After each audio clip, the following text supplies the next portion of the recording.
Moving along now, we're going to take a look at Chapter 7. This chapter covers local area network communications protocols.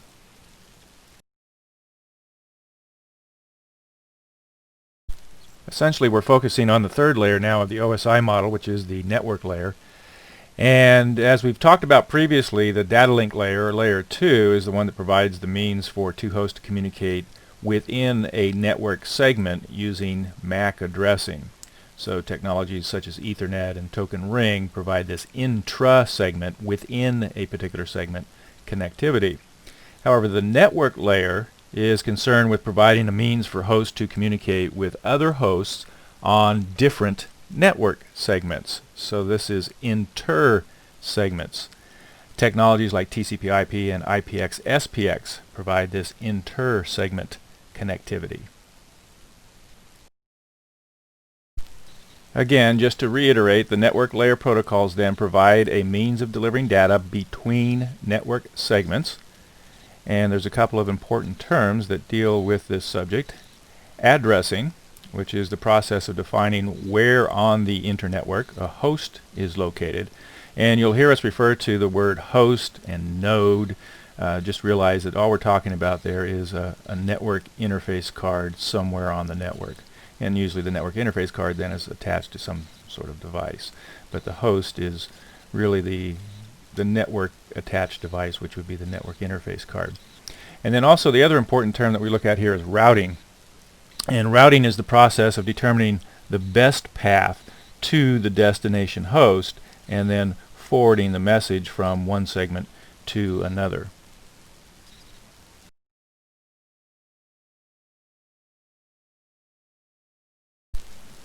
Now, just to make sure that you're clear, when we talk about frames, we're talking about the encapsulation that's occurring at the data link layer. So the data link layer receives the message coming down from the network layer, encapsulates that then inside of a frame.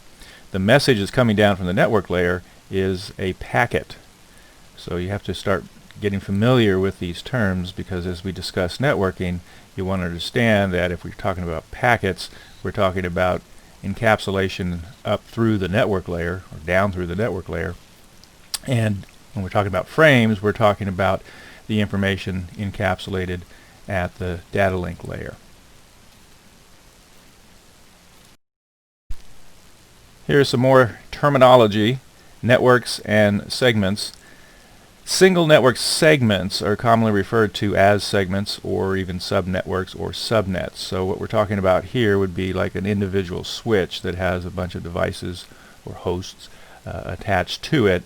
So they would all be connected together on a single segment. They could all communicate using just data link layer communications. There's no router required to forward them outside of the segment. But when we do want to connect and communicate on multiple segments, then we have to have a router to do that with, to take the message from one segment and transfer it to another segment. And so at that point in time, then we have an interconnected group of segments that are generally referred to as networks, inter-networks, or even intranets. A lot of time your corporate network would be referred to as your intranet. This graphic then is a good example of an internetwork, two different segments that are connected together by routers. And so you can see on the left hand side there we have segment A, LAN A. We've got two devices, a workstation and a server, attached to a switch there, and then one of the ports of the switch is attached to a router. And that router, also known in this case as the default gateway, because it's the device that is capable of taking messages from LAN A and forwarding them outside of that segment. That router then hooks up to another router, which is in LAN B in this diagram. And then we have just the exact same configuration there in LAN B. One of the router interfaces is attached to the switch port, and then the switch ports, in this case, connected to a workstation. Now, notice that the router each has its own interface, and one of the really critical things to understand here is to see that the router addressing, look at what they're identifying here with the labels, the boxes that are pointing at each of the individual hosts or nodes, And each of those router interfaces then would be a host or a node on the network. And so if you look at the label, you'll notice that the source workstation and the router interface that's attached to the same switch as that source workstation, they're both attached to segment A, so they have a segment A address. So we're going to talk about network addresses here a little bit later on, but generally the way that an IP address works, or even an IPX address works, is that it is comprised of two pieces of information. One identifies the segment that the device is on, and then the other part identifies that specific host within the segment.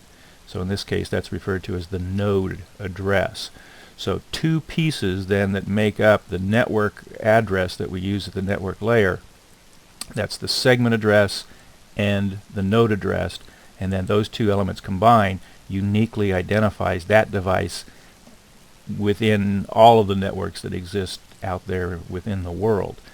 And so again, you want to pay attention to the fact that the router interface attached to the left switch there has the same segment address as does the source workstation. Looking at that exact same router, notice on the right hand side of the router, its interface has a different segment address, because there's actually three segments in this diagram. You've got the LAN A, which is one segment, LAN B, which is a second segment, but even between the two routers there, that's a separate network. That's its own segment. So you can see that that's been defined as segment C in this particular diagram.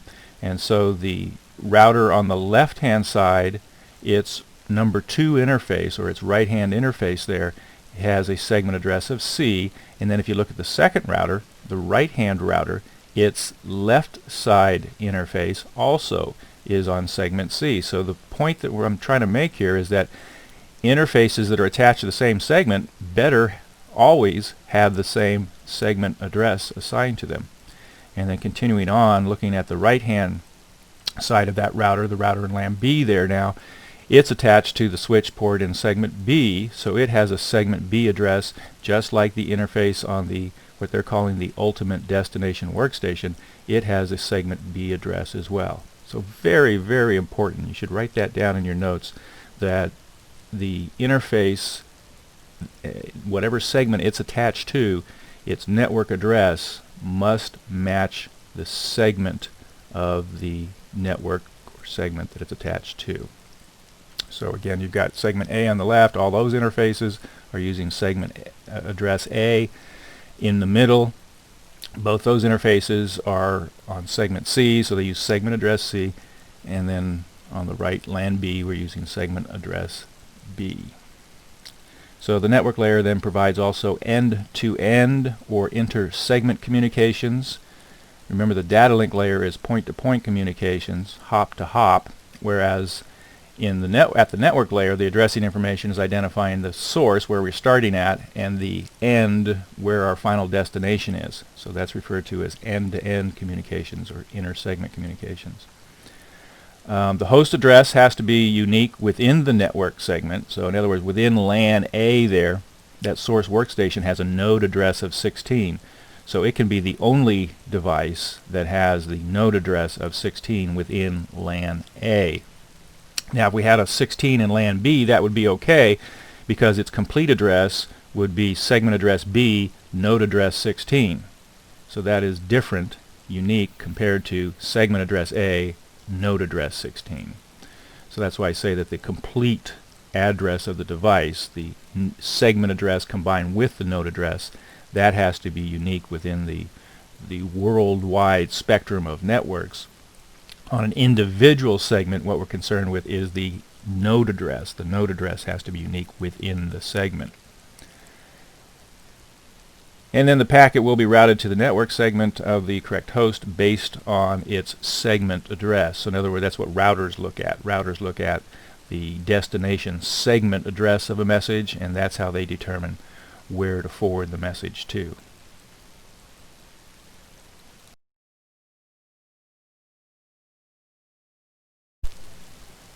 Now ultimately, it's the Datalink layer that's responsible for the delivery of a message. So the physical layer is providing the electrical or the optical connection, But the data link layer and the MAC address is what is really used to determine whether or not a particular machine will receive and process an address. So this is also called the physical address, but don't confuse that with the physical layer at all. When we're talking about the physical address, we're just, because it's physically burned into the network interface card, that's why they call it the physical address. But we're still referring to the MAC address, that second sublayer, the bottom sublayer of the data link layer. So that addressing information is what the NIC is going to use to determine whether or not it should receive and process the information, not the network layer host address. So for this all to work, the network and data link layers have to interact with each other.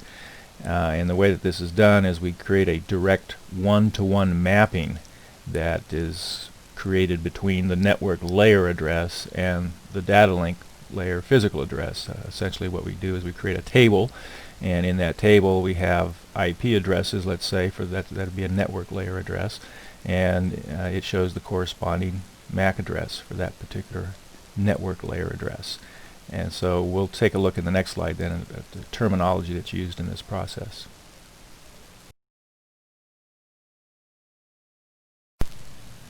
So when we take a network layer address and we map it to a data link layer address, that process is called address resolution. There's a protocol that's used for that, which is called the Address Resolution Protocol, or ARP. A-R-P. So every NIC is assigned a single data link layer physical address, but it can have one or more network layer addresses. This would be what we call a multi-homed computer, and so each one of its network layer addresses would be mapped to the same data link layer address in the ARP table. And an ARP table then is something that your computer stores. If you go to a command prompt and type in ARP followed by a space and then -G, you can actually display the ARP table on your screen, and you'll see that mapping of the MAC addresses to IP addresses. What you're seeing there is computers that you've communicated with, that your device has communicated with, and every time it tries to attempts to connect to another device, it has to go through this ARP process and map the network address it's trying to communicate with to a MAC address.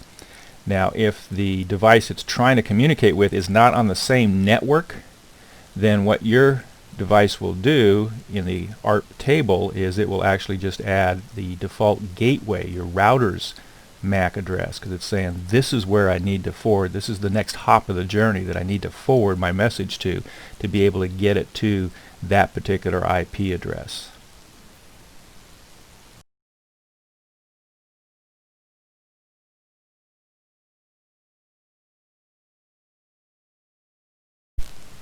So here is an example then of an ARP table.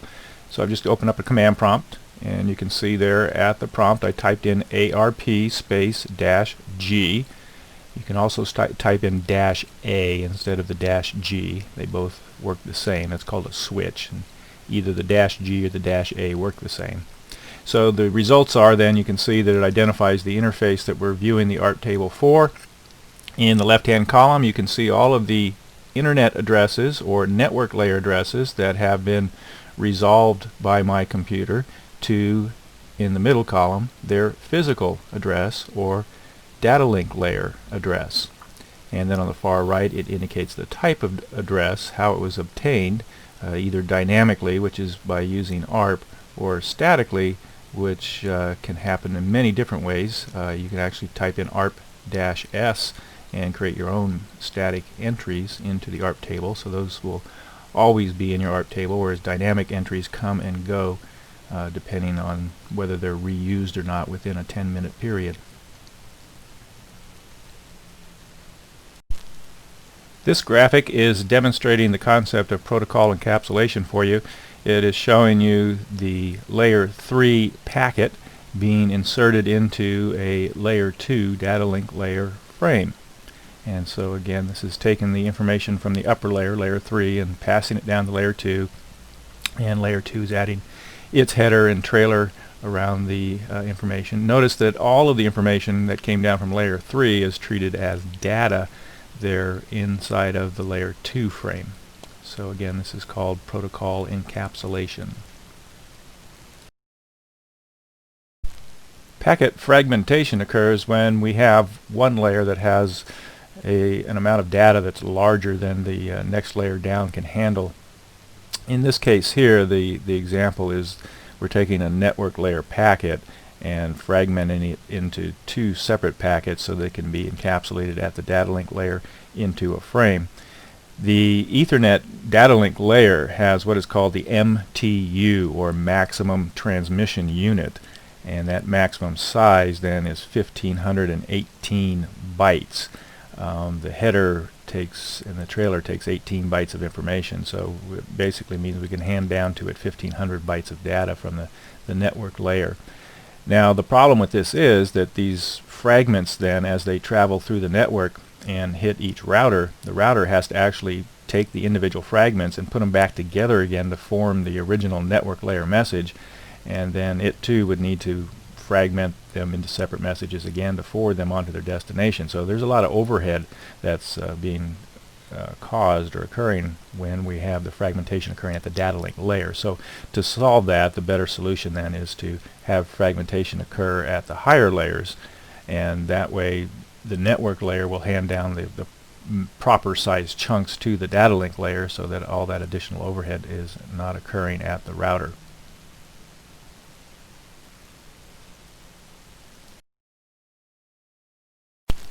This slide then is an example of packet fragmentation being eliminated. In other words, it's already been fragmented at the network layer, and so the chunks that are being handed down to the Datalink layer are perfectly acceptable sizes that the Datalink layer can handle, and so that way, as each of these frames are forwarded across the network, there isn't any reassembly that occurs at the routers, and so we've reduced the amount of overhead that previously was being placed on those routers. So the solution to packet fragmentation is to have smaller fragments coming down from the network layer to the Datalink layer.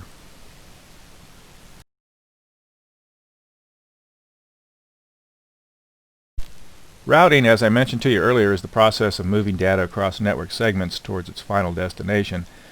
Routers will receive the frames of data and de-encapsulate the layer 3 packet. So in other words, each router actually strips away the Datalink header and is processing then the network layer information.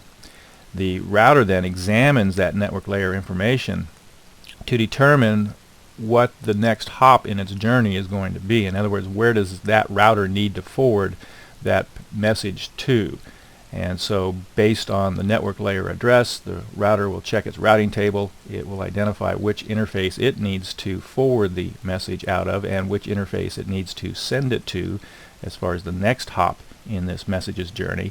And so then the router will add its own or a new Datalink header. So it replaces the previous Datalink header with a new Datalink header showing the router interface as the source MAC address, and then the next router or the next device down the road as the destination MAC address. So this happens each time that the message hits a router, each hop that it takes on its journey.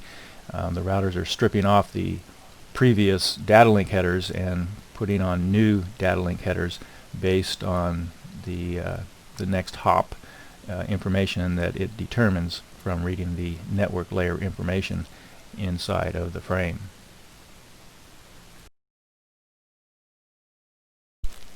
This graphic then illustrates what we were just talking about, how the Datalink layer is stripped away at each hop of the journey by the router, and a new header is created, and then it's forwarded on to the next leg of its journey.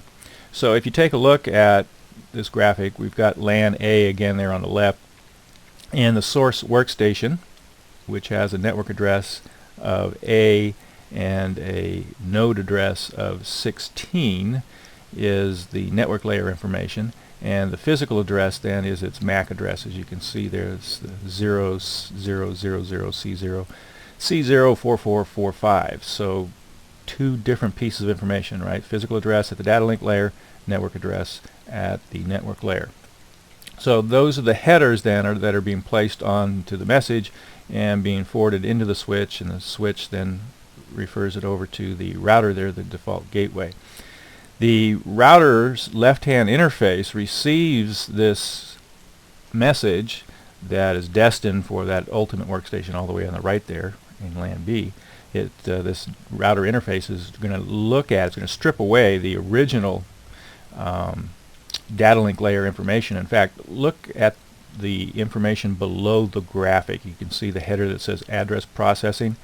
And so notice that they are showing you there the Datalink layer header and the network layer header. So the first headers that we see are showing that the workstation is the source device, the source MAC address, and the router is the destination MAC address. So compare the source and destination Datalink MACs there to what you see in the labels for each device. So again, notice source is our CO4445 and the destination is the A3580A, which is the router's interface, the left-hand interface there on the left-hand router. The network layer address, though, remember that's end-to-end communications, Datalink point-to-point, network end-to-end.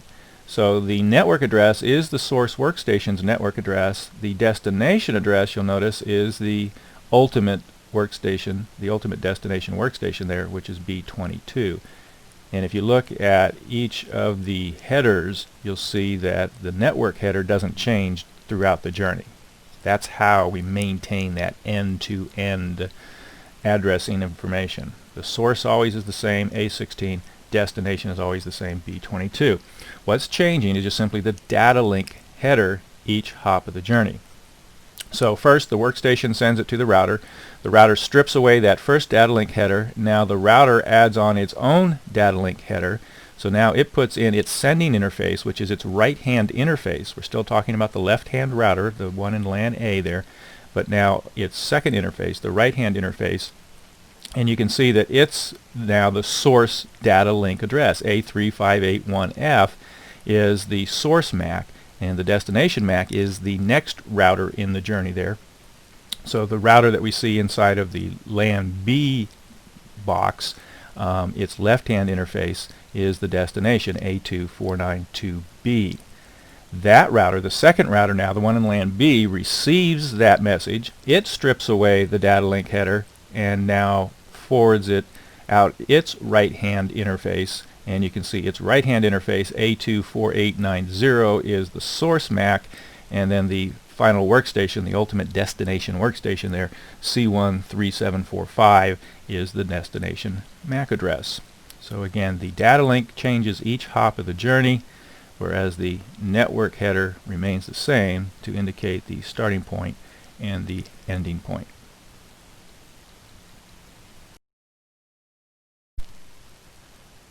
Next we talk about routing tables. This is how each device makes its decision as to which interface to use to forward the messages out onto the network. If you have a computer that has more than one network interface card, it may be attached to two different networks. Routers are pretty much always attached to two or more different segments, different networks.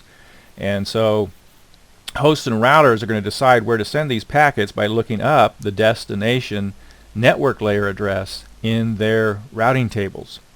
So a routing table then consists of a series of destination networks and the address of the local router that provides service to that destination network, and also what's called a cost that's associated with the route. The cost is used then to determine which is going to be the best route in the event that there are multiple routes to get to a particular destination. Routing tables are protocol specific, with different layer 3 protocols adding different fields to the routing table. So your router has to support IP routing or IPX routing or AppleTalk routing, whatever the protocols are that are being used on your network. Here is an example then of a routing table. You can see that I've just typed in route space print at the command prompt to be able to view this table. And down below then we see two tables actually, IP version 4 and IP version 6. We'll focus on the IP version 4 routing table here. you'll see that it shows in the left-hand column the network destination. So that's the network layer address. If we need to get to any of those network destinations, then the interface that you see, if you look over two more columns, actually it's the fourth column over, you'll see an interface column there, and that says here's the interface then that we're going to use to actually get the message to its destination. And in this case there's basically two interfaces being used here. One is the IP address of my network interface card. The other is what's known as the loopback address, 127.0.0.1. That's a universal IP address that's used to identify the NIC. It's mainly used for self-testing, diagnostic purposes, but a lot of times if you're testing out a website, maybe you host a web server on your device and you want to test it out, you can just type in that address. You can type in localhost too. That particular host name gets translated into 127.0.0.1, and we'll talk about that later when we get to domain name resolution. So again, it's just a matter of the device, whether it be a router or a computer, looking up what is the destination address that I need to send this message to. So we're talking about the network layer destination address. Compare that to the destination addresses that you see in that left-hand column, and then based on that information, use the interface column to determine which device, which interface the message will be forwarded out of. If you look at the network destination column, the very first entry is 0000. So this is known as the destination of last resort. In other words, if our operating system looks through this list of destination addresses and doesn't find one that matches the destination that we're sending the message to, then it's going to use the 0000 entry and that interface to forward the message. You'll notice that that entry also has then a gateway address. So that's the router for the network that this computer is operating on. So essentially what the logic the computer goes through is, if I don't find the network destination address that I need to get to, then I'm going to forward this message to the default gateway out of the interface that's listed there in the interface column. And then the default gateway, which is the local router for this network, is going to do the same process. It's going to have a route table, and it's going to look up then how to forward the information based on whatever network we're trying to get to, whatever the destination network layer address is. Now the way that these routing tables get built is not by magic. There's protocols, routing protocols, that are used by the network devices to be able to build routing tables, build a list of destination network addresses, and also to identify which interfaces to use and which gateways, if necessary, to forward the messages to. So routing protocols then are protocols used specifically for the exchanging, really, of routing table information between devices. There's two classes then of routing protocols: interior and exterior gateway protocols. So the difference between interior and exterior gateway protocols is just simply what we would call the scope of the routing information that they are distributing. Interior gateway protocols would distribute routing information that would be within the network that the device is operating in, and that usually is a hierarchical address space. The exterior gateway protocols are going to reference what are known as the autonomous system numbers. The AS numbers are what are assigned to the networks themselves. So when you have a router on the edge of your network that then connects to other networks, then it is your network is assigned an autonomous system number, or AS number, and that's the information that we find in the routing tables for or that are being exchanged by the exterior gateway routing protocols.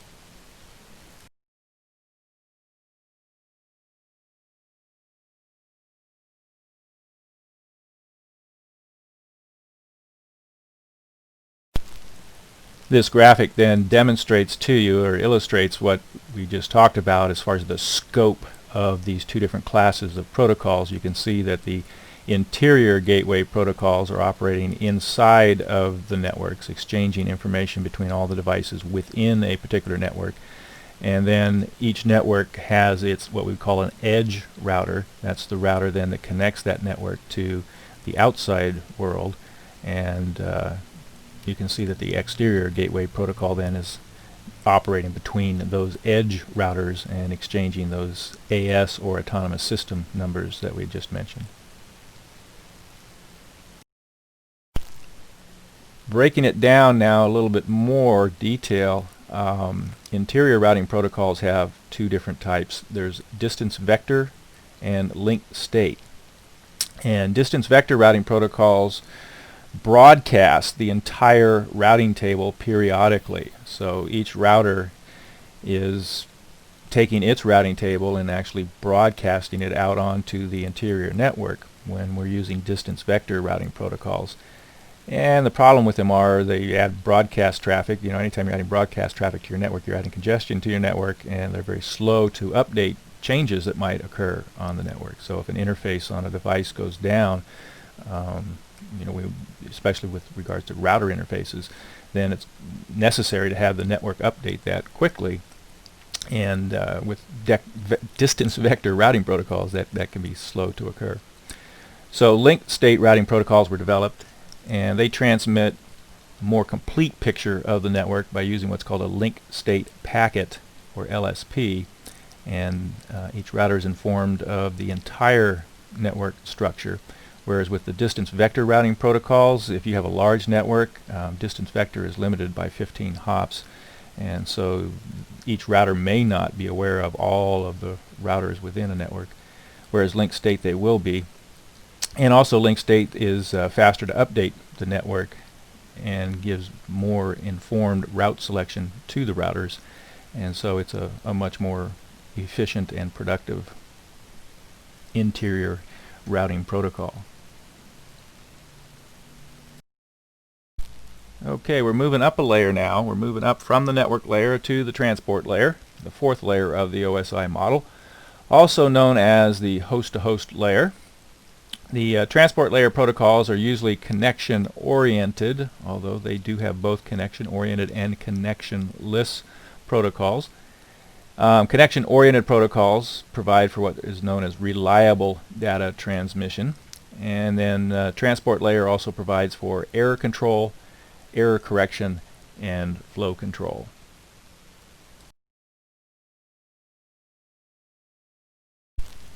Here is an example of connection-oriented error correction. We've got three different scenarios that are being described here. The first one is packet out of order, the second one is a bad packet being sent, and the third one is a dropped packet.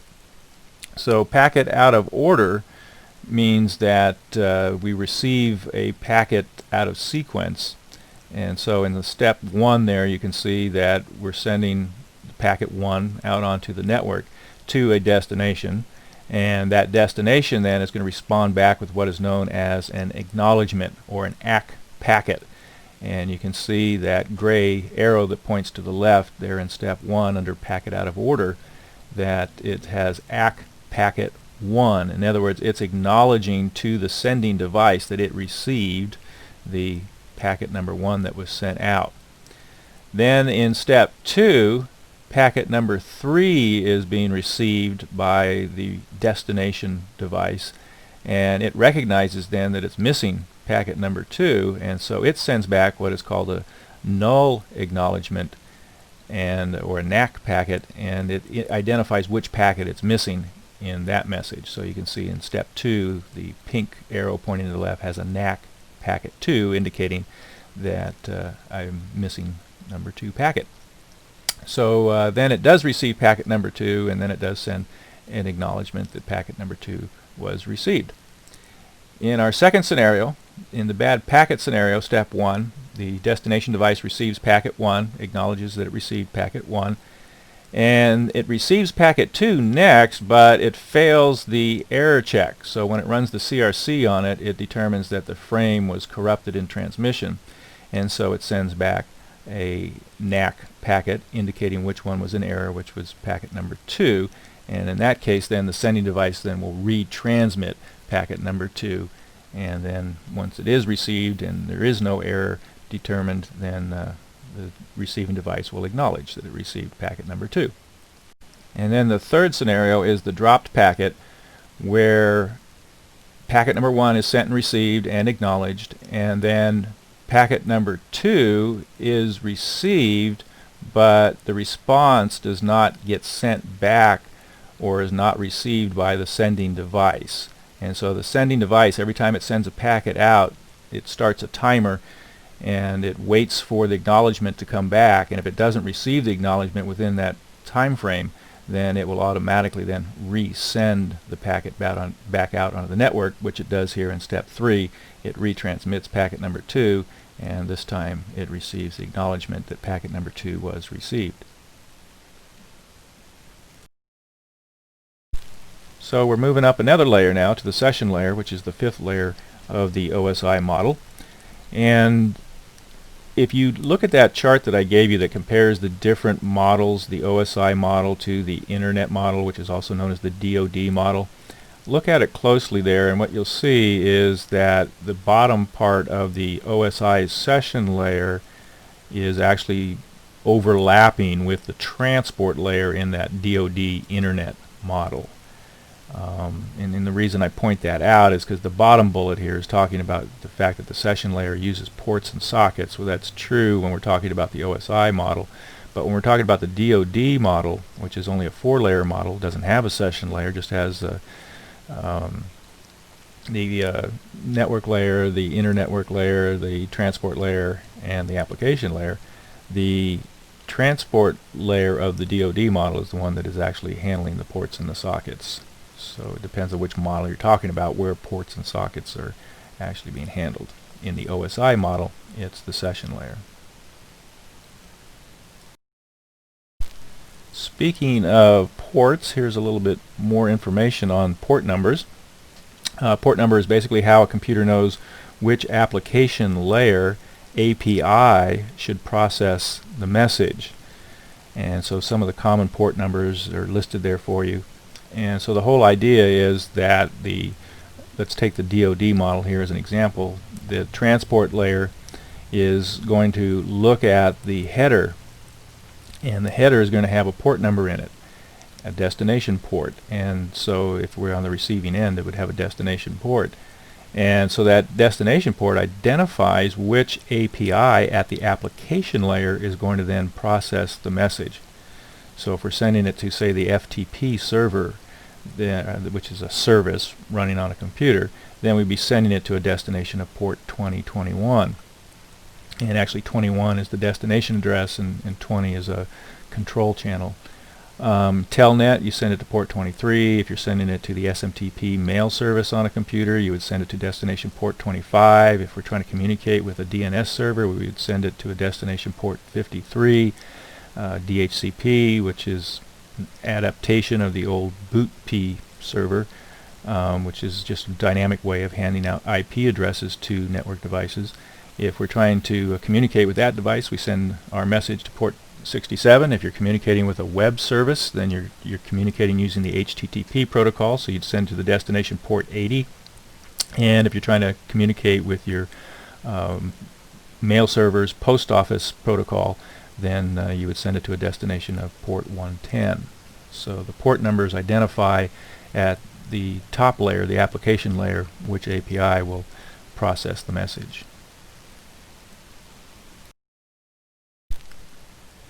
A socket then is a way of identifying the entire entity as far as the message is concerned. A socket consists of the port number, which remembers the destination API, the program that's going to be processing it at the application layer. Then what protocol is being used at the transport layer of the DoD model. If we're using the OSI model, it would be the session layer. And then the network address. And remember, the network address is a combination of both the segment that the device is located on and then the individual device itself.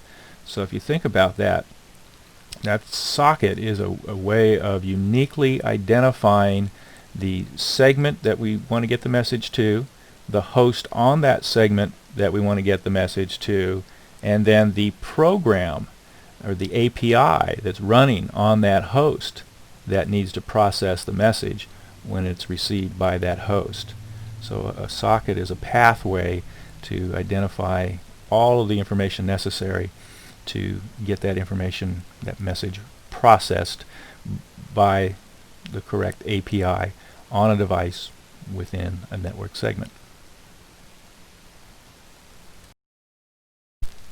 Next up is the presentation layer, layer 6 of the OSI model, and it is responsible for the formatting of data, encryption and compaction of data, and it converts data communication codes like EBCDIC to ASCII.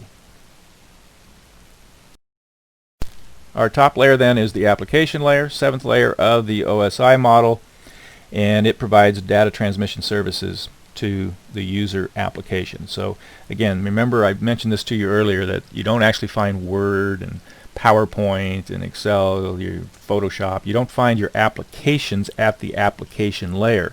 But those applications that I just mentioned, Word, Photoshop, etc., if they need to go out and find a file on the network, then they're going to call on an API at the application layer that will then begin the packaging of the message to be able to give it that functionality, the ability to actually go out on the network and make requests of resources available on the network.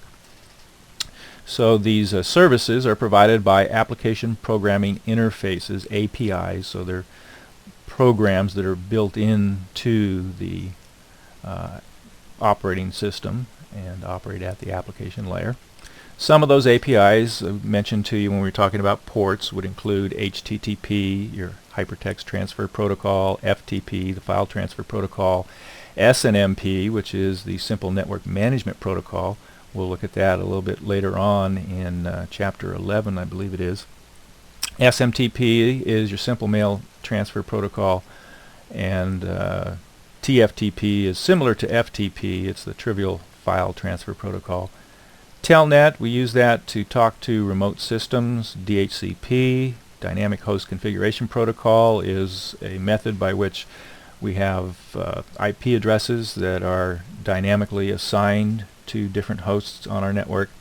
And DNS, Domain Name System, is a method by which we resolve names to network layer addresses. Earlier we talked about ARP, which resolves the network layer address to a MAC address, but just imagine you're typing in a web address. You've got your web browser open and you type in www.microsoft.com. You're typing in a name. Well, that name needs to be translated to an IP address. So DNS is very much like what I call the internet phone book. The computer looks up the name in the phone book and then finds the corresponding IP address and then uses that information as it's packaging the header at the network layer. It needs to know what the IP address is going to be. So DNS is a phone system, is a phone book. It's actually a giant system of computers that operates out there on the internet that provides support for us. And actually, every time you request by name to get to a destination computer, which many times is through your web browser, there's a whole sequence of events that's occurring that allows for that name to be looked up and its IP address found and then returned back to your computer so that your computer will know the IP address that it needs to package the message for at the network layer.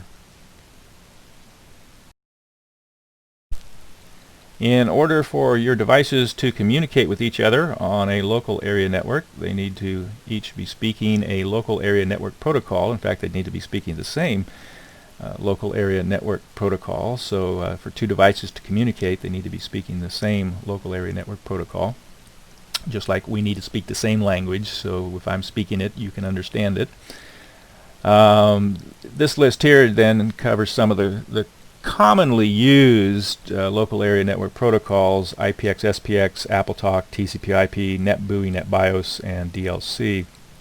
However, because of the internet and its popularity, then TCP/IP has become the predominant local area network protocol that's used today. So if you're in some older network environments, they might still be using some of these other protocols, but 95% of most networks today are using TCP/IP as their LAN protocol. So we'll look at each one of these individually then in the upcoming slides here. We start with the IPX SPX protocol suite, which was developed by Novell for its Netware network operating system. IPX SPX is also found on older Microsoft client operating systems and also in Microsoft server operating systems. Back in the day, the Netware network operating system was designed strictly to run on servers, and so in order to have clients in the network, workstations in the network, generally you would find like Windows 95, even some of the older systems like Windows 3.11 were used as the workstation computers, and so those computers would be running obviously the Microsoft operating system, and so Microsoft did provide support for the IPX SPX protocol. Then later on, when Microsoft got into the networking business, they wanted their servers to be able to communicate with the Novell servers, and so they also included the IPX SPX protocol as well.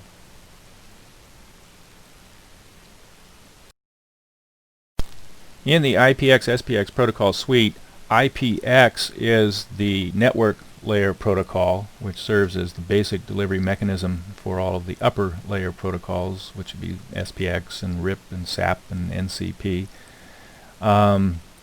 This delivery mechanism is accomplished through encapsulation. We've talked about encapsulation, the upper layer protocols being encapsulated in the lower layers. And the upper layer protocols then are encapsulated with in properly addressed IPX envelopes. In IPX SPX networks, in order for devices to be configured with their addressing information, they would send out a RIP packet, and the RIP packet would basically be used then to identify the segment address and the node address then for the device. So if you take a look at the top graphic there where it says before initial RIP packet, you'll see that the device is unconfigured, but you'll notice it has a node address. That node address is the MAC address.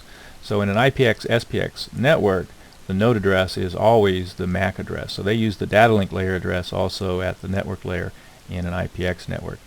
Now the segment address is going to come from the router then that's attached to that segment, and you can see that in the before it identifies the segment address there on the IPX router. The router then sends out the RIP packet. The unconfigured node receives the RIP packet, which has the segment information, and then in the bottom part of the graphic where it says after the initial RIP packet, you can see now that node has been configured with its segment address as well. So basically just know that IPX addresses, they're the two components. You know, at the network layer we always have the segment address and the node address, and so the segment address is defined by the router that's attached to the segment, and the node address is always whatever the Datalink layer address is, or the MAC address of that device. Here we see the diagram that illustrates an IPX packet. The data on the right there then would be the data that's being handed down from the upper layer protocols like RIP and SAP, NCP and SPX. So that all is being encapsulated now at the network layer. The network layer adds the source address, the destination address. There's also a packet type, transport control byte, the length, and a checksum. The IPX packets can carry a payload then of up to 546 bytes of encapsulated data, and the delivery is controlled with a 30-byte packet header consisting of the fields that we just described there. The upper layer protocol, or the transport/session layer protocol in an IPX SPX network, is the SPX Sequenced Packet Exchange Protocol. And so you can see here that the SPX packet is receiving the upper layer protocols in the top part of the graphic here, the data on the far right, and then encapsulates it with the transport/session layer header here, The allocation number is 2 bytes. There's an acknowledgement number. We talked about acknowledgements earlier, is 2 bytes. Sequence number, which identifies the order that the fragmented packets go back together in. And then there's the destination and source connection IDs, which are like the port numbers. And then you've got the data stream type and the connection control byte. So all of that information then is being handed down to the network layer. The network layer then adds the IPX header, and then the IPX packet gets handed down to the Datalink layer. The Datalink layer then frames it, and assuming you're on an Ethernet network, then you're going to have the destination source MAC there in the Datalink header and the CRC in the Datalink trailer there.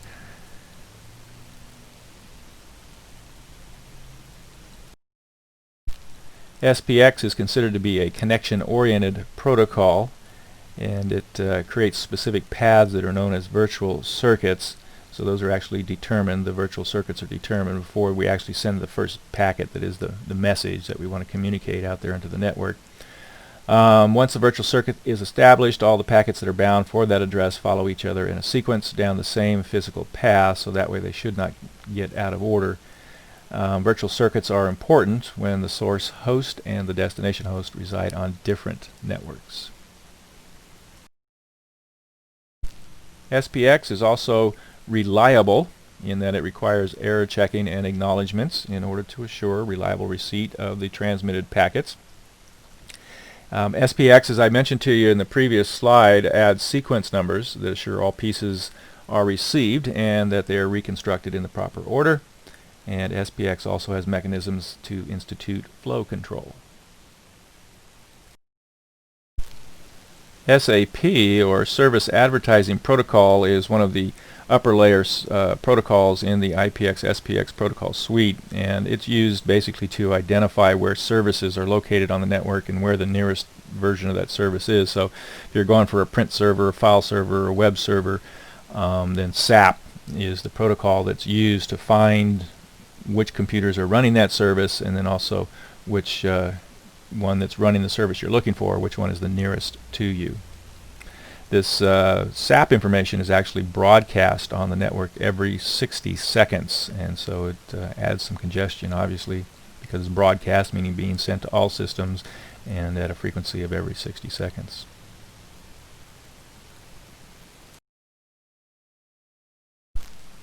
Here is a SAP layout and encapsulation diagram.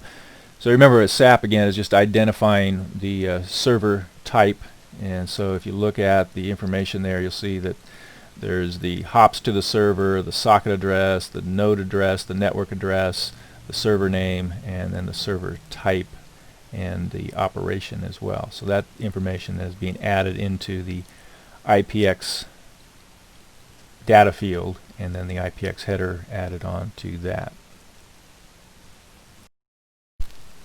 The LAN protocol that you want to become most informed about is the TCP/IP protocol, also known as the Internet Suite. And again, this is a suite of protocol, meaning it consists of many protocols at various layers. You need to know that TCP/IP was developed during the 1970s, was widely deployed during the 1980s under the auspices of DARPA. So DARPA was the one that developed the Internet and thereby developed the protocol that the Internet used, which is, of course, TCP/IP. So DARPA, if you're not familiar with that, is the Defense Department's Advanced Research Project Agency. And so it was the DoD that oversaw the project DARPA. And that's why you'll hear when we talk about the Internet Protocol Suite being a 4-layer model, we also many times refer to it as the DoD model as well. TCP/IP has become the de facto standard for communication between heterogeneous network computers. So that means computers running all different types of hardware and operating systems. And again, that's due to the popularity of the Internet. Here we have then the TCP/IP model. This is also known as the DoD or the Internet model. Commonly used model, if you look at the graphic there, it's the 4 layers underneath the column Internet. So you have the application layer, transport or host-to-host layer, inter-network layer, and the network access layer. The 4-layer model is the one that I find when I'm troubleshooting a TCP/IP network is most useful for how to determine where the communications is breaking down. You still use the OSI as well, depending on what it is that you happen to be troubleshooting.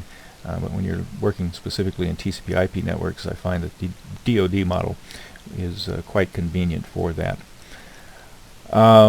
You've got a skills test too that's coming up here, and I want to remind you that you need to know the data formats at each of these layers. So make sure that you're aware that at the application layer, we refer to the data as a message or a stream.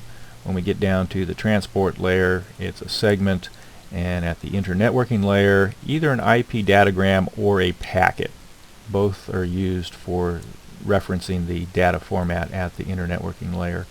And then at the network access layer is we call the message a frame then at that point in the DoD model. And that's what the skills test will test you on, is matching the layers, these 4 layers, to the data formats that you see there in that data format column. You're also going to be tested on which protocols operate at these layers, so be familiar with the application layer protocols of the TCP/IP suite. Telnet, FTP, TFTP, SMTP, SNMP, HTTP, and then at the transport layer you've got TCP and UDP, and at the internetwork layer IP, ICMP, and ARP.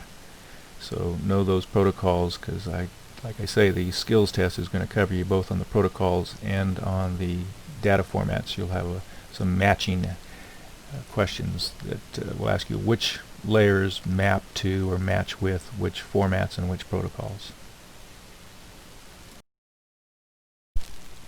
This graphic is very similar to the last in the sense of the information that it's conveying. So it's just, again, the TCP/IP model and showing the suite of protocols and which layer each protocol is residing at. So really nothing different here, although we do see, if you look at the internetwork layer, you'll notice a protocol there that we haven't discussed, which is the reverse ARP. So ARP, and then right next to it is RARP. That's reverse ARP. So ARP is mapping the IP address to a MAC address. Reverse ARP is mapping a MAC address to an IP address.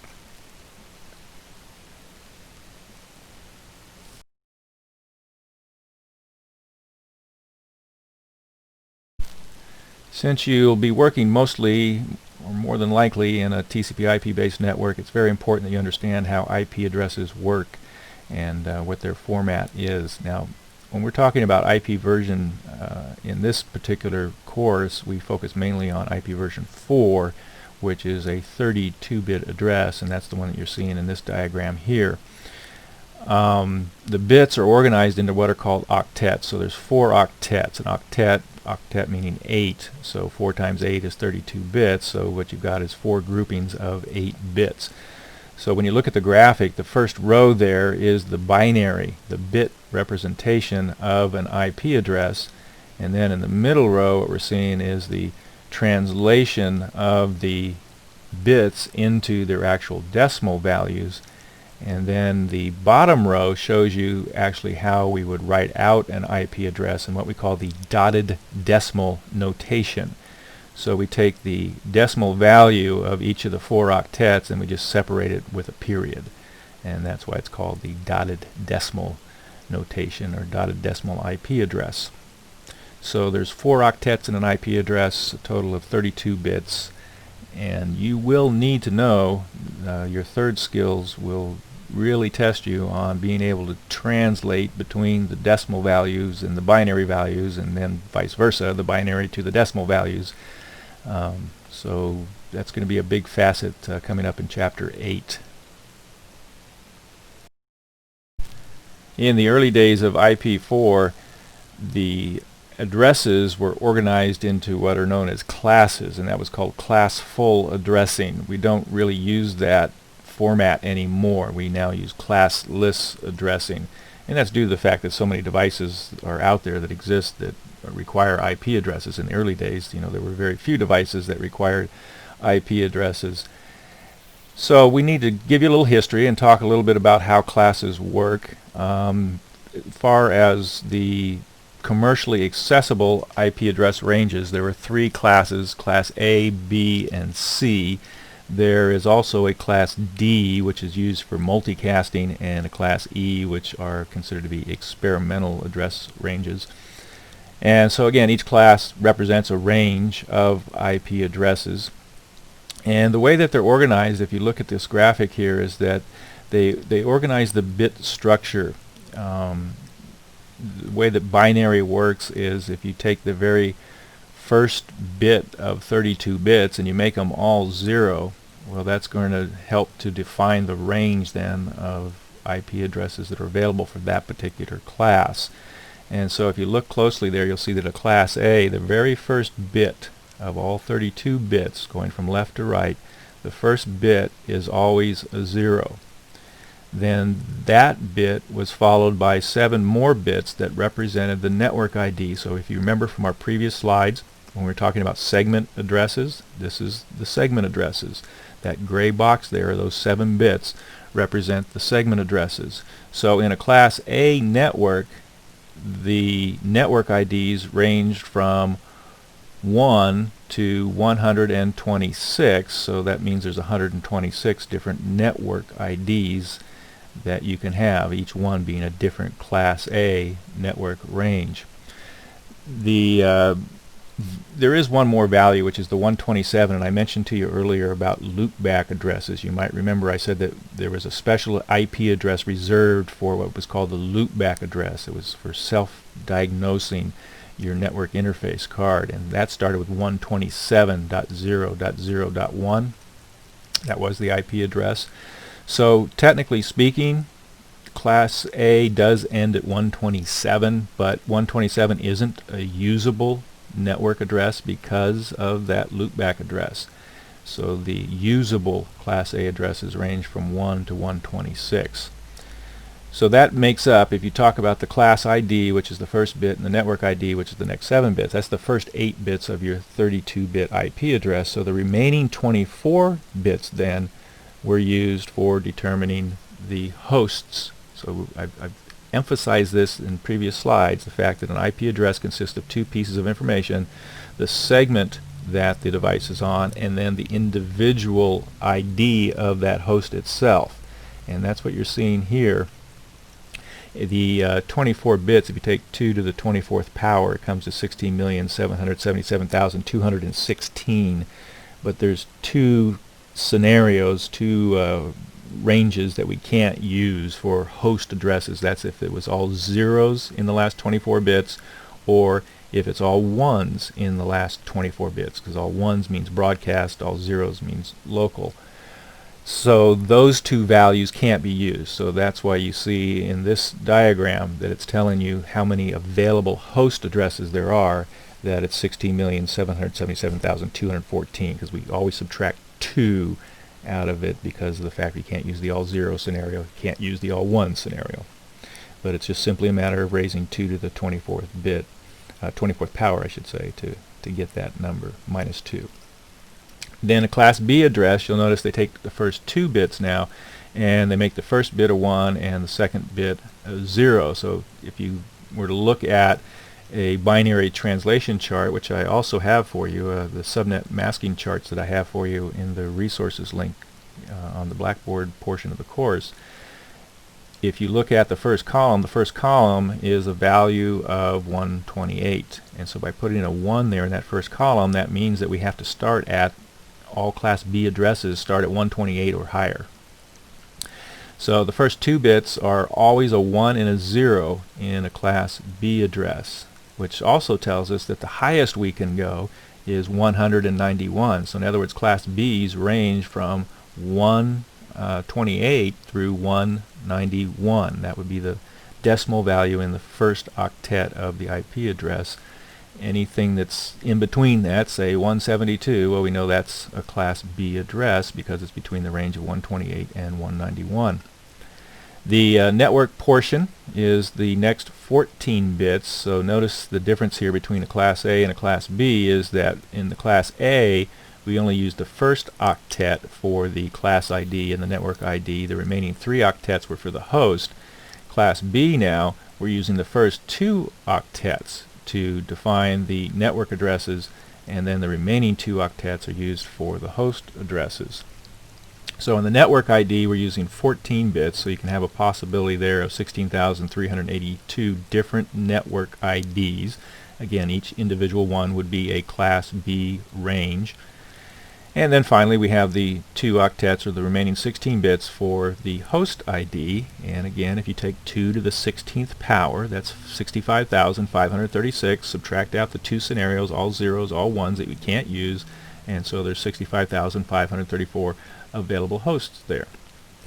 And then a Class C address, now we're using 3 bits as the class ID. Notice that the first 2 bits are 1s. So if you got a 1 in the first column, that's a 128 decimal value, and a 1 in the second column, that's a 64 decimal value. That tells you that Class C addresses begin at 192. Now the next value there, the third column, is the 32 value, which if we added those 3 together would take us up to 224. And since there's a 0 there, that means the highest value we can have in a Class C is 223. So Class C address ranges range from 192 to 223. Then we take the next 21 bits combined with the first 3 bits is 3 octets. So in other words, Class C, the difference between it and the B was using 2 octets, A was using 1 octet. Class C, the ID and the network are using the first 3 octets of the IP address. So that gives us a possibility of 2,097,150 different networks we can have, each one being a Class C network. And then, of course, fewer number of hosts, because we've got fewer number of bits left over there to identify the host with. We only have 8 bits now. If you take 2 to the 8th power, you should know that that's 256. Again, we're going to subtract out the fact that we can't use an all zeros for the host ID or an all ones for the host ID. So that leaves us with 254 then hosts that we can have on each individual Class C network. Now we're going to start talking about subnetting, and this is something that you're going to be tested on in your skills number 3. We'll start with the baby steps. We'll start with the easy way of doing things, and then when we get to chapter 8, when we get to classless addressing, it's going to get a little bit more challenging for you. But like I say, right now we're going to start with the simple stuff. The best way to understand how subnetting works is that when you have devices on 2 different segments, each device, again, remember, has a segment address and a host value. What we're most focused on is the segment address, because when a message is sent to the router needs to figure out whether the destination segment is attached to one of its interfaces or not, or in other words, which interface does it need to forward that message out of to get it to the destination segment. So when you look at this graphic, you're going to see that there's a message that is being sent to a network of 10.1.0.5. That's the entire IP address of the device that we're sending to. It's not the network address. Then we look to the left of the router. We have a subnetwork there that is identified as 10.1.0.0. That's how you identify the network, not an individual host on the network, but the entire network, or in this case an entire subnetwork. We can even call that, again, a segment. The way that that is determined is based on the subnet mask that is assigned to that network. So look at the label right above the network in that shadowed box there. You'll see that the router's interface, so the individual host, is actually .1 on the 10.1 network. So again, realizing this is the 10.1 network, you've got 0, 1 then left over for the host value. And again, the way that's determined is the subnet mask. So if you see that the subnet mask shows a 255 in the first octet, that tells you that the first octet in the IP address is part of the segment address or network address. In this case, we see a 255 in both the first octet and in the second octet. So that means that the first 2 octets in this IP address are the segment address or the network address. So 10.1 is the segment address. And then after that, we just simply add zeros to represent that entire segment or subnetwork. That's why we get 10.1.0.0 is the segment address. Any device on that network, picture a switch here, and we got computers and even the router interface attached to that switch. All those network interfaces need to start with 10.1. They all have to have the same segment address. The remaining portion, the last 2 octets of their IPs, have to be different. In other words, no 2 devices can have .1 as their interface. Only one device can have that. So the last 2 octets are the host portion of this IP address. The first 2 octets are the network or subnetwork portion or segment portion of this IP address. Now on the right hand side, we've got another network. You can see that that subnetwork has been defined as 10.2.0.0, and so if you look at the router's interface attached to that network, it starts out again with the segment address 10.2 to indicate that it's attached to that segment, and then its host value on that segment is .1. It doesn't have to be, but it's common to assign routers the lowest value within the segment, and so many times routers will be .1, and sometimes administrators like to use the other end of the spectrum, which would be like 2.254 would be the highest number in a Class C network segment. So, but .1 again is very common. So the router has an interface on both sides there.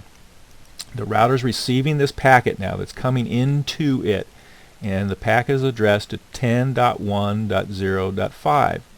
Well, what the router is going to do is it's going to use that subnet mask of 255.255.0.0 and apply it to this packet that's coming in and say, well, if I look at just the first 2 octets, that tells me the network or segment you're trying to get to is 10.1.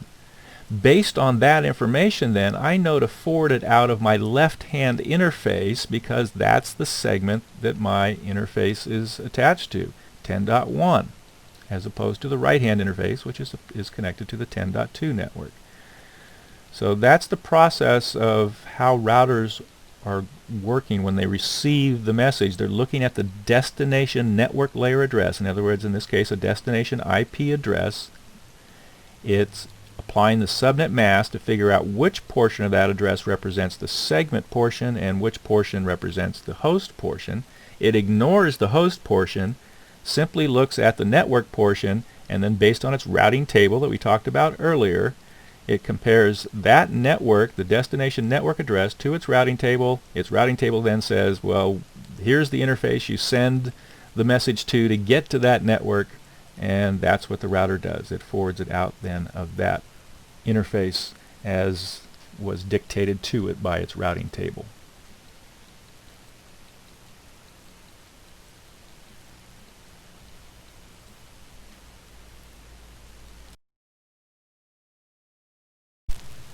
In order for us to understand how this subnetting process works and how we take an IP address and divide it into its segment portion and its host portion or node portion, we need to understand that only we humans see IP addresses in the decimal format.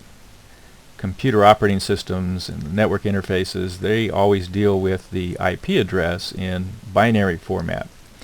And so it's important for you then to be able to think in binary so that you can understand how this subnetting process works. There is a video that I posted for you. If you go to the lectures page down towards the bottom where I have all the videos there, look for the one that talks about using the scientific calculator. That gives you some information about how to use the calculator that comes with the Microsoft operating system to actually do conversions of binary to decimal and decimal to binary. You should also take a look on the resources page. I have the subnet masks and also a lecture on translating decimal to binary, and so you should take a look at that. And of course, coming up in chapter 8 we get into it in greater detail as well, but we're going to take a look at it here a little bit. I want you to take a look at the top 2 values. I mean, notice the first one is just decimal, and then the second row is just simply each octet, the decimal value of each octet translated into its binary version.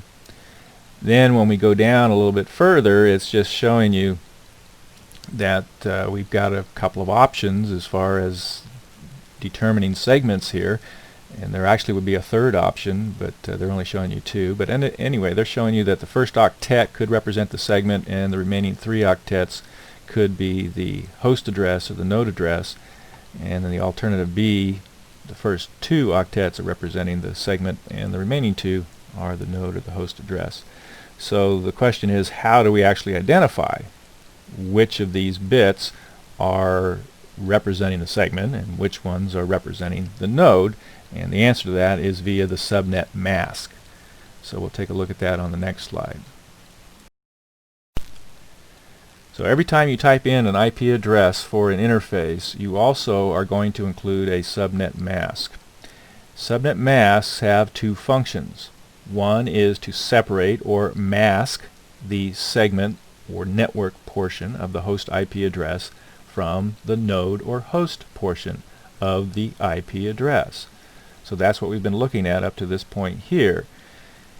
There is a second function of the subnet mask, which is also to determine, once we've separated the components out of the IP address, the segment and the node out of the IP address, is to determine if the destination IP address of a packet is local, meaning attached to the same segment as the sender, or remote, meaning it's on a different segment than the sender, which in that case we're always going to send it to our default gateway first, and then it'll get it to its destination. So here is how the subnet mask is actually used by the computer operating system to determine what part of an IP address is the segment and what part is the node. The key is the ones in a subnet mask. So let's start at the top, work our way down. Here we've got our IP address again. It's been translated into binary. We are going to, in this example, apply a subnet mask of 255.0.0.0. So again, underneath of the heading, apply subnet mask 255.0.0.0, you see it shows original binary IP address. So that's the IP address, and then we've got the subnet mask in binary. So the number 255 in binary is a sequence of 8 ones. So 255.0.0.0 in the subnet mask means that your mask is going to be 8 ones followed by 24 zeros. The operating system uses a mathematical process. It's a Boolean algebra process called ANDing. A-N-D-I-N-G. This is not adding, this is ANDing. And the way that ANDing works is, anytime that I AND, if I take 2 values, AND them together, if both the first value and the second value have a 0 in them, the end result is always going to be a 0. The only time that I'll get a 1 as an end result is when both the first value and the second value have a 1 in the same column. So let's take a look at the original IP and then the binary of the subnet mask. Let's AND the 0 from the original IP. We'll AND it to the 1 in the subnet mask. The result is a 0. Then we AND the second bit of the IP address, which is a 1, to the second bit of the subnet mask, which is also a 1. So when we AND a 1 to a 1, the result is a 1. When we look at the third bit in each, they're both 1, so the result is a 1. When you look at the fourth bit, there's a 0 in the IP address, so the result we know is going to be a 0. So you continue that throughout the entire stretch of 32 bits. You AND each bit to each bit in the IP address to each bit in the subnet mask. Now, of course, the last 3 octets of the subnet mask are all zeros, and we said anytime there's a 0 that we AND to another number, the end result is going to be a 0. So if you take a look at the graphic there, you'll see that actually we end up with the segment address of 011011110, and then the rest of it is all zeros. So in other words, the subnet mask has masked out the node address through the ANDing process, and all that we're left with is the segment address. If you take a look at the second example, it works exactly the same. The only difference is this time we have a subnet mask of 255.255.0.0. So that means that the binary of the subnet mask is going to be a sequence of 16 ones. Remember, 255 is 8 ones. So we've got two 255s. That means we're going to have 2 octets of all ones, right? 16 ones. So wherever the ones are in the subnet mask, you'll notice that the bit from the IP address is copied down identically. In other words, we start out with a 0 in both IP addresses here, because it's the same IP address in both cases. We start out with a 0 because we're ANDing a 1 to it. We end up with a 0. The second bit is a 1. We AND a 1 to it. We end up with a 1. So if you see, after we AND the mask to the IP address, the bits where the 1 were in the mask, they match identically. The results match identically to the original IP bits. But in the mask, because we have all zeros there in the mask, the result is all zeros in the node portion of the address. And so simply put, that is how a device like a router can determine which portion of an IP address is the segment, which portion is the node, by ANDing the network's subnet address to the IP address.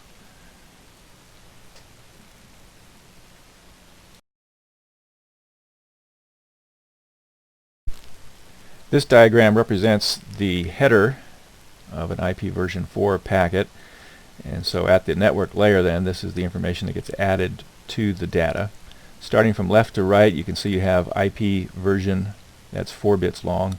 The decimal value for IP version 4 is 0800. So if you're doing a network capture of frames, you can actually see that IP version identified there. And of course, that's how the interfaces know the difference between IP version 4 and IP version 6. Then 4 bits after that represent the header length. That's just the header, not the entire packet.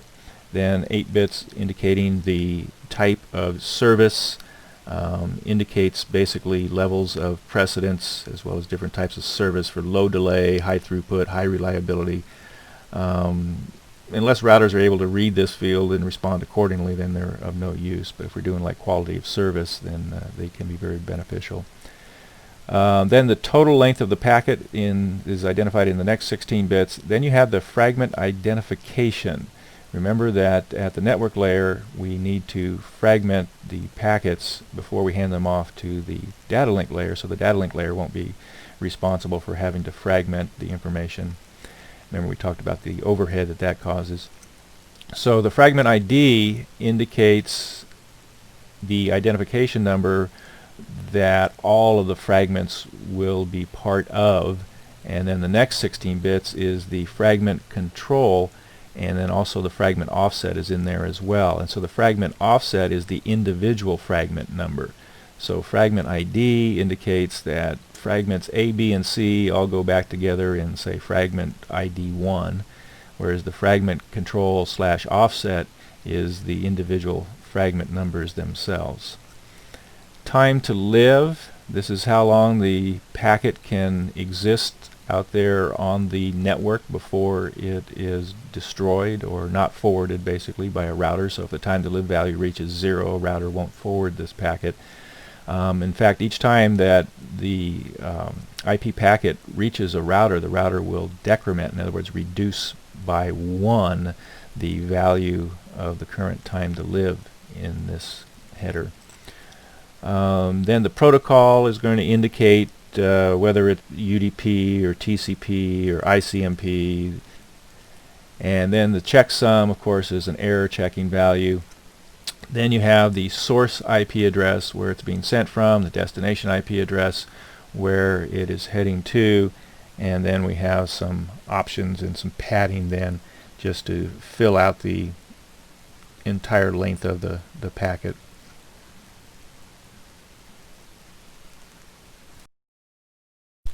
I had mentioned to you earlier how we used to use classful addressing.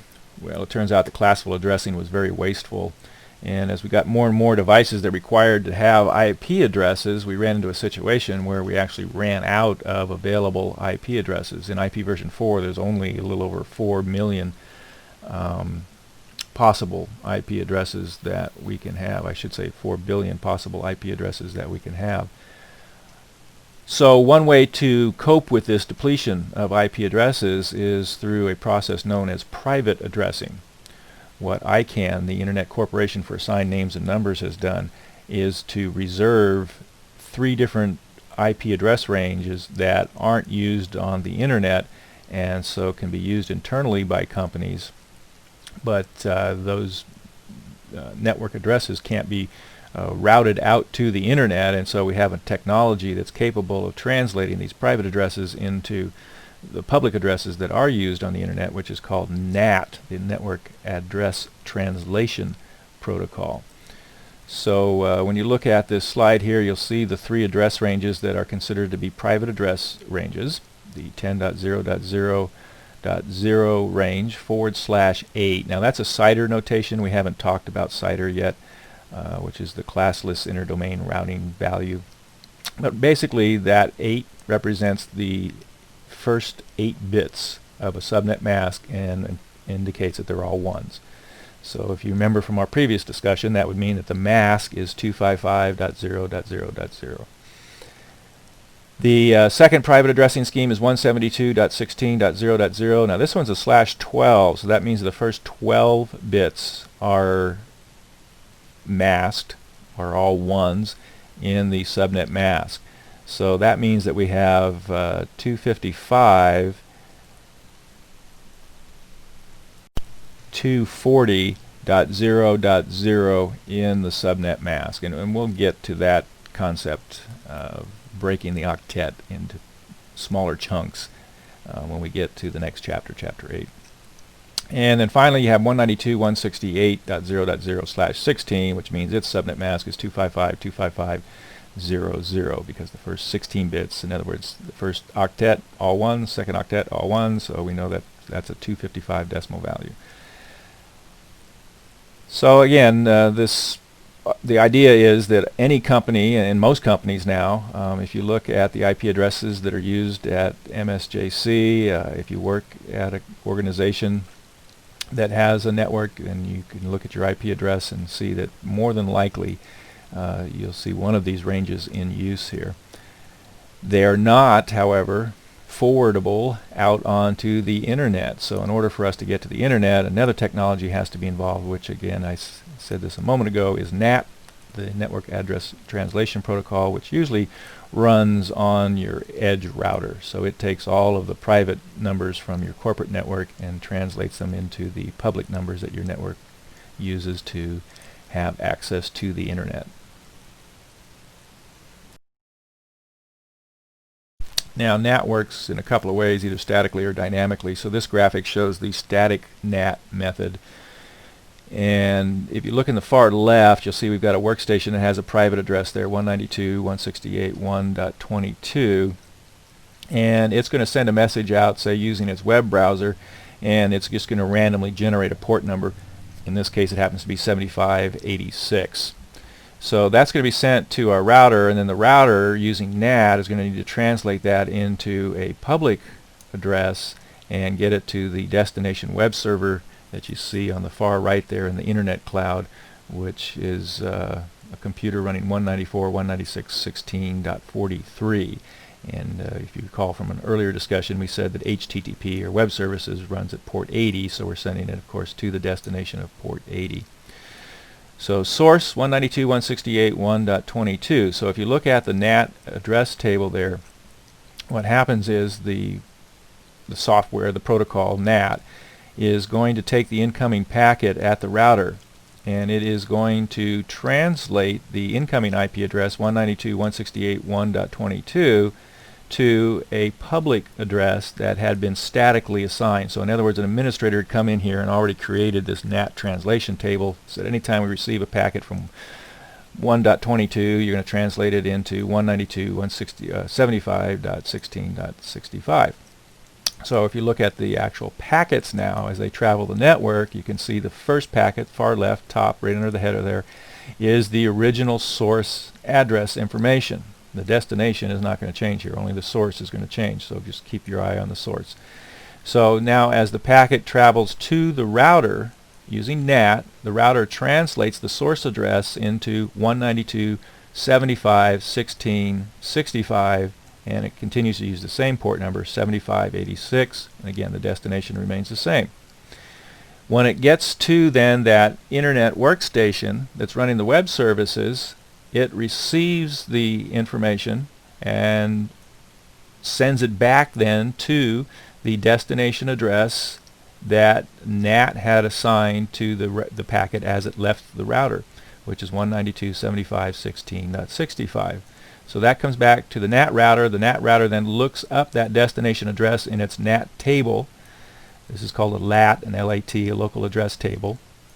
And so when it sees that 192.75.16.65 needs to be translated back to 192.168.1.22, then the router changes the destination address to that 192.168.1.22 and forwards it back onto the private network, and then the initial sending workstation receives a response back from the web server. So that's statically assigned, meaning that the translation from the private IP to the public IP was predetermined by an administrator. In the next slide we'll take a look at dynamic translation. So as I said, here now we're going to take a look at dynamic network address translation.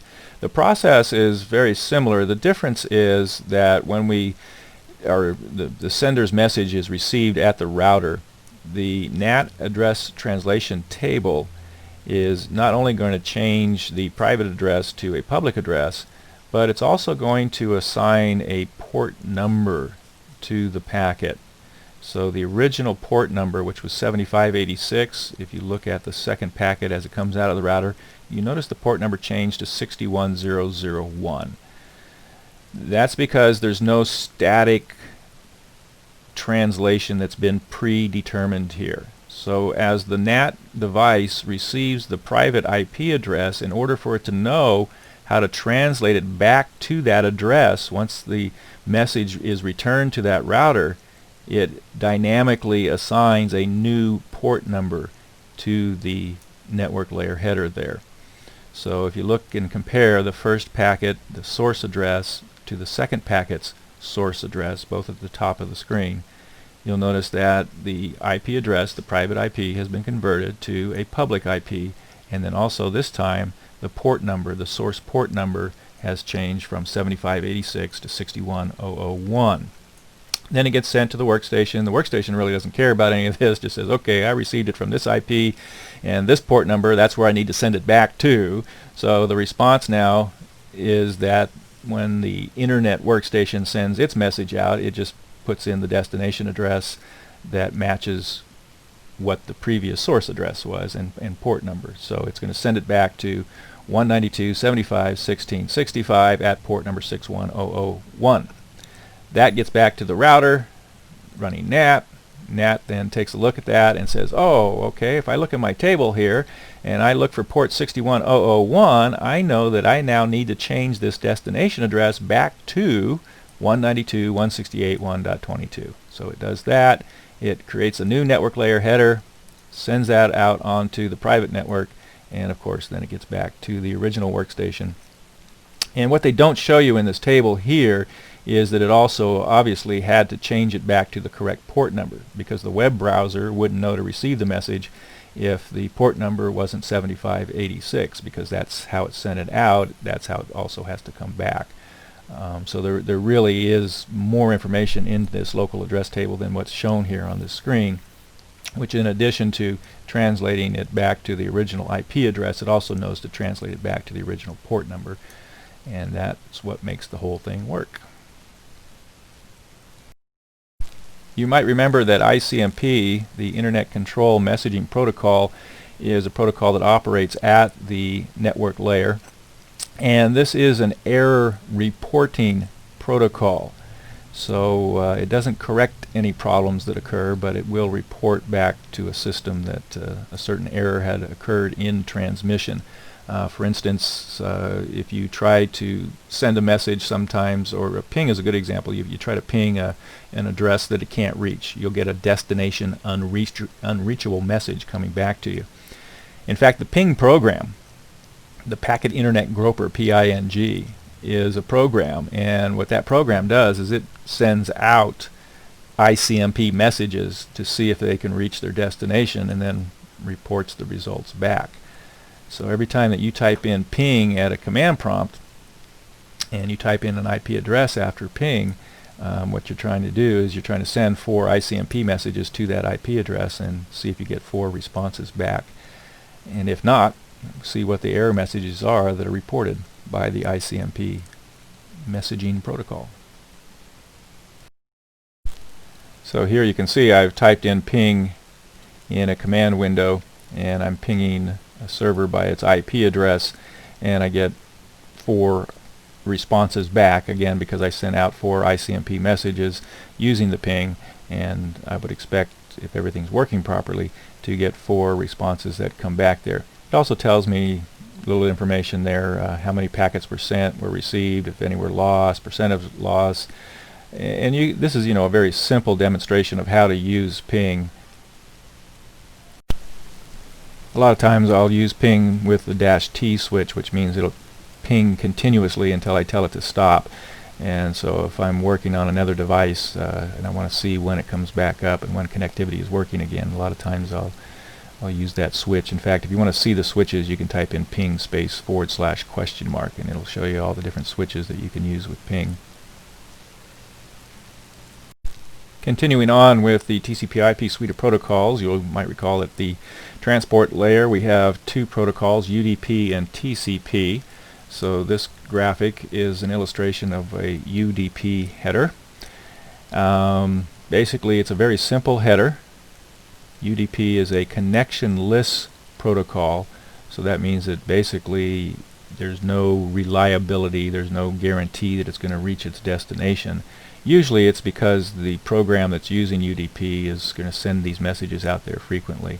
RIP is a good example of that, because RIP broadcasts its messages out onto the network at a frequent periodicity of 30 seconds in RIP 1 and 60 seconds in RIP 2. So we don't really care whether it gets to its destination. We don't need acknowledgments and things of that nature. Streaming video, also another good example of that. We just need to get it out there onto the network, and there's no reliability or connection that has to be established before the data is sent. So a very simple header. It has the source port, destination port, what the length of the header is, the checksum, which is error correction, so we still want to check to make sure there's no errors if we do receive it. We don't want to have errors in the message. And then the data that's sent from the upper layer there, and then an IP header gets added onto that.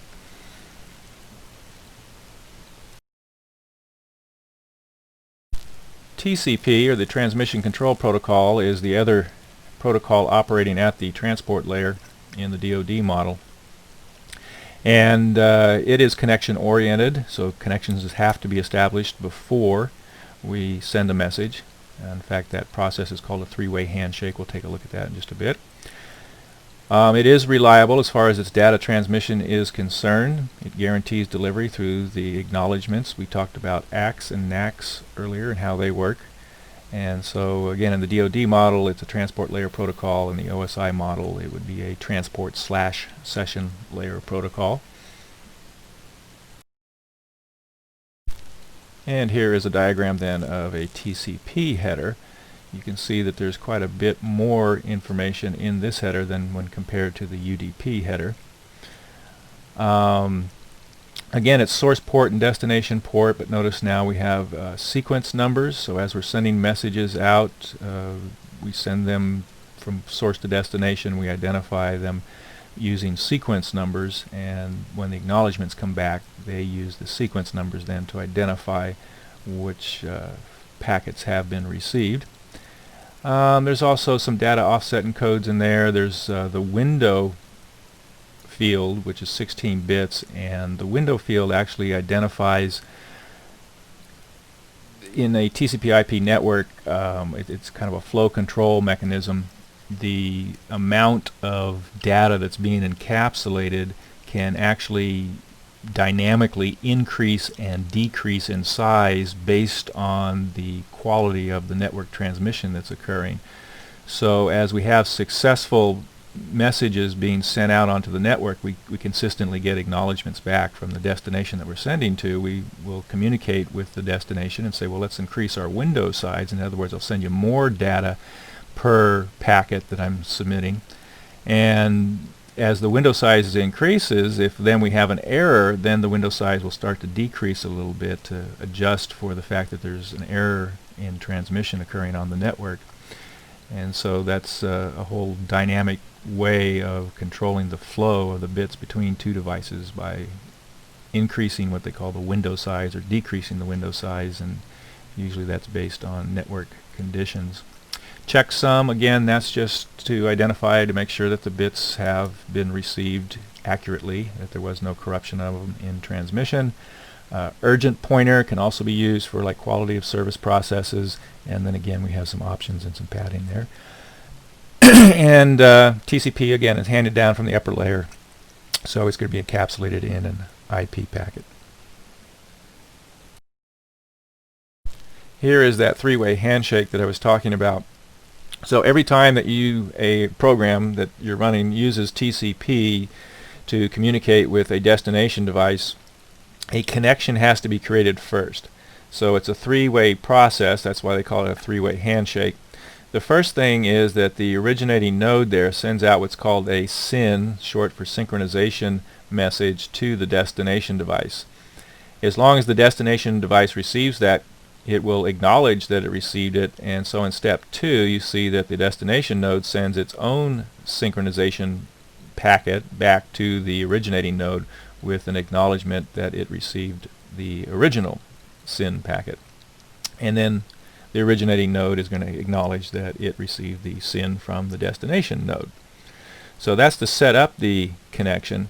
And then at the end of the communication process, there's also what's called the teardown, also a 3-packet process, and they use the fin flag in this case.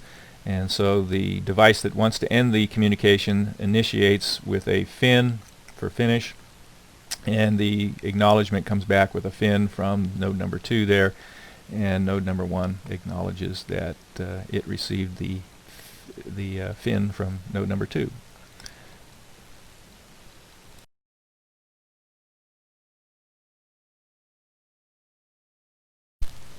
DHCP, or Dynamic Host Configuration Protocol, is an application layer API, and it's used to dynamically assign IP addresses and subnet mask information and various bits of TCP/IP information to hosts on a network. So that way an administrator doesn't have to manually go around and type in the information on every single device, IP-based device in their network. When the device fires up, there's a whole process of communication that occurs that allows it to request and then receive configuration information from a server that's running the DHCP service. Also, a good note here that servers and printers don't make good DHCP clients, because one of the aspects of DHCP clients is that their IP address will change from time to time, and so we call those moving targets. And so it's just, you know, if you've got things set up in your network, especially name resolution processes where you've got names set up to resolve to a particular IP address for a server or for a printer, then the IP address changes. You know, you're going to have to be constantly going around and changing that name resolution information. There is a newer service that has come out in the past few years, which is dynamic DNS, and it actually does allow for DHCP clients to have their names maintained on a DNS server, so it's not as much of an issue as it used to be, but still good practice to just statically configure your servers and your printers' IP addresses. Don't make them DHCP clients.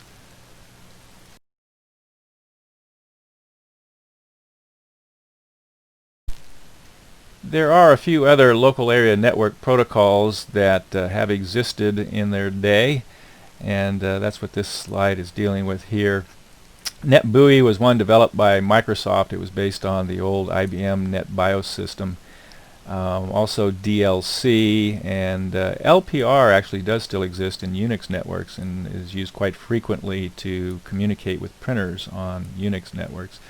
But NetBEUI and DLP don't implement any network layer protocol, so that means that they can't be routed in multi-segmented networks. So that was their big drawback. They were basically working, in the old days, they were protocols that were used in workgroups, where the workgroup was self-contained. The printer and the file server and everything was all attached to the same switch. And so obviously in a modern day network where we do route, and that's the NetBEUI and DLC don't work very well. They can be encapsulated in other protocols like the point-to-point protocol or the point-to-point tunneling protocol to give them routing capabilities, but very unlikely that you'll run into NetBEUI or DLC. LPR, however, is a protocol that, like I say, is still utilized in the Unix environment. It's not really a LAN protocol, but is a protocol that's used by devices to communicate with printers. In fact, it stands for Line Printer Requester.